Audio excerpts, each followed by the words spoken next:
ಆಶ್ರಯ ಸಮುದಾಯ ಸಂಘಟನೆಯ ವತಿಯಿಂದ ಹರಿಪಾದ ಸೇರಿದ ಪೇಜಾವರ ಶ್ರೀಗಳಿಗೆ ಶ್ರದ್ಧಾಂಜಲಿ ಅರ್ಪಿಸಲಾಯಿತು. ಉಡುಪಿಯ ಬ್ರಹ್ಮಗಿರಿಯ ಕಾಂಗ್ರೆಸ್ ಭವನದಲ್ಲಿ ಈ ಕಾರ್ಯಕ್ರಮ ನಡೆಯಿತು. ಮಂಗಳಮುಖಿಯರ ಸಂಘಟನೆಯಾದ ಆಶ್ರಯ ಸಮುದಾಯ ಸಂಘಟನೆಯ ಜಿಲ್ಲಾ ಸಮಿತಿಯ ವತಿಯಿಂದ ಈ ಶ್ರದ್ಧಾಂಜಲಿ ಕಾರ್ಯಕ್ರಮ ನಡೆದಿದ್ದು, ಮೊದಲು ಪೇಜಾವರ ವಿಶ್ವೇಶತೀರ್ಥ ಶ್ರೀಪಾದರ ಭಾವಚಿತ್ರಕ್ಕೆ ಹೂ ಅರ್ಪಿಸಿ ನಮನ ಸಲ್ಲಿಸಲಾಯಿತು.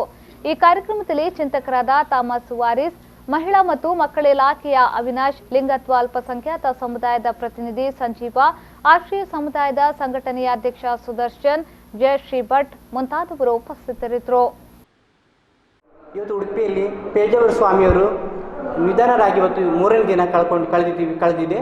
ಅವರನ್ನು ಕಳ್ಕೊಂಡಂತ ಇವತ್ತು ಉಡುಪಿ ಒಂಥರ ಮಂದಗತಿಯಲ್ಲಿ ಇದೆ. ತುಂಬ ಬೇಜಾರ ಸಂಗತಿ. ಅದರೂ ಅಲ್ಲದೆ ನಮ್ಮ ಒಂದು ಸಮುದಾಯದವರು ಸಹ ಅವರನ್ನು ಕಳ್ಕೊಂಡು ತುಂಬ ಚಿಂತಸ್ತರಾಗಿದ್ವಿ. ಯಾಕಂತ ಹೇಳಿದರೆ ನಮಗೆ ತುಂಬ ಮುಖ್ಯವಾಗಿ ಅವರು ಬೇಕಾದಂಥ ಒಂದು ಸ್ವಾಮೀಜಿಯವರು ಇವತ್ತು ಅವರು ಇಲ್ಲ.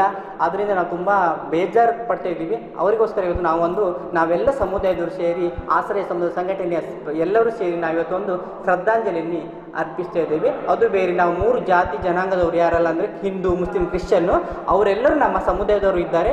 ಹಾಗೆ ನಾವೆಲ್ಲರೂ ಸೇರಿಕೊಂಡು ನಾವು ಅವರನ್ನು ಶ್ರದ್ಧಾಂಜಲಿ ಮಾಡ್ತಾ ಇದ್ದೀವಿ.